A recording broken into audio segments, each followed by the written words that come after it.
ना। दोस्तों, स्वागत है आप सबका एक बार फिर से मेरे पेज पर। आज मैं इंग्लिश का वीडियो लेकर आया हूँ टॉप 10 का, जो कि यूपी टेट 2026 के लिए बहुत ही महत्वपूर्ण है। और जो प्रश्न मैं आपको टॉप 10 करा रहा हूँ, बहुत ही शानदार और सिलेक्टेड प्रश्न है। इस वीडियो में अपना प्यार और सपोर्ट बनाए रखें। और चलिए देखते हैं क्वेश्चन नंबर फर्स्ट क्या होता है। विच of the following words is a material noun. तो आपको बता दूँ नाउन कितने प्रकार के होते हैं। एक तो पहला नाउन होता है प्रॉपर नाउन, जो कि किसी एक कुछ चीज़ को रिलेट करता है, बिल्कुल एक चीज़ को बताता है। एक प्रॉपर नाउन। एक होता है कॉमन नाउन, जिसमें कि कॉमन में पता नहीं चल पाता। जैसे एग्जांपल इसका एक बता दूं, जैसे कि बच्चा हो गया, चाइल्ड, लड़का भी हो सकता है, लड़की भी हो सकती है। Common noun, proper noun, common noun. एक होता है कलेक्टिव नाउन, जो कि झुंड में होता है। मटेरियल नाउन जो होता है, जो कि धातुएं जो होती हैं। एब्स्ट्रैक्ट नाउन जो होता है, जो कोई फीलिंग्स के साथ जो होता है, वो एब्स्ट्रैक्ट नाउन कहलाता है। मैं आपको बता दूँ, तो अब इसमें आपको बताना है मटेरियल नाउन कौन सा है। तो मटेरियल नाउन काव तो होगा नहीं, तो इसका एयर भी नहीं होगा और क्लास भी नहीं होगा। क्लास हमारा कॉमन नाउन है, तो इसका जो राइट आंसर है ऑप्शन नंबर बी होगा, गोल्ड। नेक्स्ट क्वेश्चन पर चलते हैं। तो विच of the following word is an abstract noun. मैंने अभी आपको नाउन के बारे में बताया, तो एब्स्ट्रैक्ट के बारे में बताया था। बॉय हमारा प्रॉपर हो जाएगा, वुमन भी यही है, प्लू ज्योतना ये बिल्कुल अलग होगा। तो इसका जो राइट आंसर है ऑप्शन नंबर ए होगा।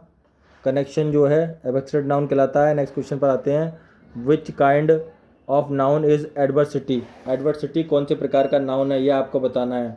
तो कॉमन भी मैंने आपको बता दिया, प्रॉपर भी बता दिया, एब्स्ट्रैक्ट भी बता दिया, कलेक्टिव भी बता दिया। पर इसको राइट आंसर है वो ऑप्शन नंबर सी है। अगले क्वेश्चन को देखते हैं। अगला क्वेश्चन है which part of speech work hard in the sentence he is working hard. आपको इस सेंटेंस के अंदर वर्किंग हार्ड जो दिया हुआ है, उसके अंदर हार्ड वर्ड को बताना है कि ये कौन सा पार्ट्स ऑफ स्पीच है। पार्ट्स ऑफ स्पीच मैं आपको बता दूं 8 होते हैं। Noun, pronoun, conjunction, interjection, adverb, verb, ये सारे मिलाकर होते हैं। तो देखिए, कंजक्शन जॉइंट वर्ड जो होते हैं वो होते हैं। प्रीपोजिशन आपस में एक दूसरे को संबंध बताते हैं। और नाउन जो होते हैं, जो कोई काम करता है या किसी का नाम है, वो नाउन के अंदर आता है। इसका जो राइट आंसर है वो एडवर्ब होगा। सही ऑप्शन इसका ऑप्शन नंबर ए है। हार्ड जो है हमारा एडवर्ब है। नेक्स्ट क्वेश्चन पर आते हैं। Which of the following sentence has A conjunction. अब कंजक्शन कैसे कहते हैं, तो मैं आपको बता दूं, जो कि दो वर्डों को आपस में जोड़ता है वो कंजक्शन कहलाता है। She is away full busy, I am nobody for you. She is poor but she is by nature hospitable. अब समझ में आया, इसके अंदर बट आ रहा है, तो बट हमारा क्या है, कंजक्शन है। क्या है हमारा, कंजक्शन। तो इसका जो राइट आंसर होगा वो ऑप्शन नंबर सी सही होगा। नेक्स्ट क्वेश्चन पर आते हैं।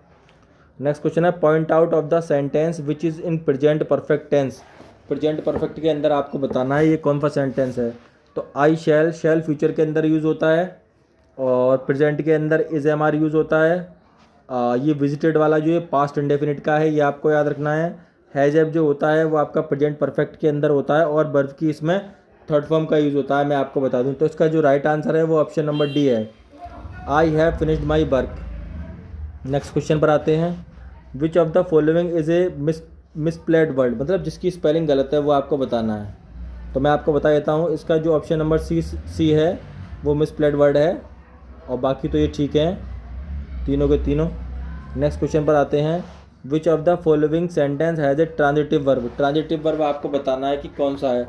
एक तो इंट्रांजिटिव वर्ब होता है, एक ट्रांजिटिव वर्ब होता है। जिसके अंदर ऑब्जेक्ट आता है वो ट्रांजिटिव वर्ब होता है, जिसके अंदर ऑब्जेक्ट नहीं आता वो इंट्रांजिटिव वर्ब होता है। तो she walks in the morning daily, he is running very fast, he writes well. ठीक है।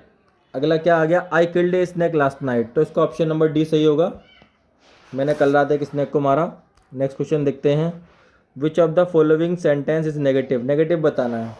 तो देखिए, ये जो सेंटेंस है, I come from a rich family, ये अफर्मेटिव सेंटेंस है। I can do all this in no time, ये भी अफर्मेटिव है।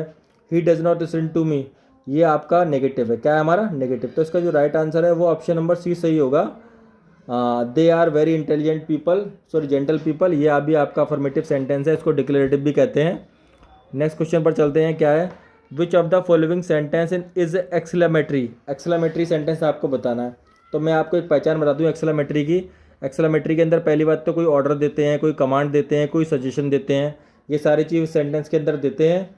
लेकिन इसका जो एक सिंबल होता है, मार्क ऑफ एक्सक्लेमेशन होता है। तो देखिए, इन सारे सेंटेंस में मार्क ऑफ एक्सक्लेमेशन का लगा है, तो आग मिच के लगा दीजिए बिल्कुल, what a piece of work is man. Option number A सही होगा इसका। नेक्स्ट क्वेश्चन देखते हैं, point out of the complex sentence. मैं आपको बता दूं कॉम्प्लेक्स सेंटेंस की पहचान क्या होती है। कॉम्प्लेक्स सेंटेंस के अंदर जो रिलेटिव प्रोनाउन है आपका, जैसे कि हु हो गया, हुम हो गया, हुज हो गया, ये सारे सेंटेंस को जॉइंट करते हैं आपस में, दो सेंटेंस को, और इसके अंदर एक तो डिपेंडेंट सेंटेंस होता है और एक इंडिपेंडेंट सेंटेंस होता है। मैं आपको बता दूं कॉम्प्लेक्स के अंदर इसकी एक पहचान और है ये, जैसे दे आर वाइज पीपल, ये नहीं होगा। You know me well, she does not sing song, ये भी नहीं होगा, ये नेगेटिव है। One who does not love one's country is a raised person, तो इसके अंदर हु हमारा क्या है, हु हमारा इसमें एक हमारा रिलेटिव प्रोनाउन है। क्या है हमारा रिलेटिव प्रोनाउन। मैंने आपको बताया पहले कॉम्प्लेक्स सेंटेंस की पहचान ये होती है कि इसके अंदर रिलेटिव प्रोनाउन यूज़ होते हैं, तो इसका ऑप्शन नंबर डी सही है। अगर वीडियो अच्छा लगे और आप लोग चाहते हैं कि ऐसी वीडियोज़ मैं बनाऊँ और आपको दूँ इंग्लिश की, तो कमेंट सेक्शन में मुझे ज़रूर बताएँ। Thanks for watching.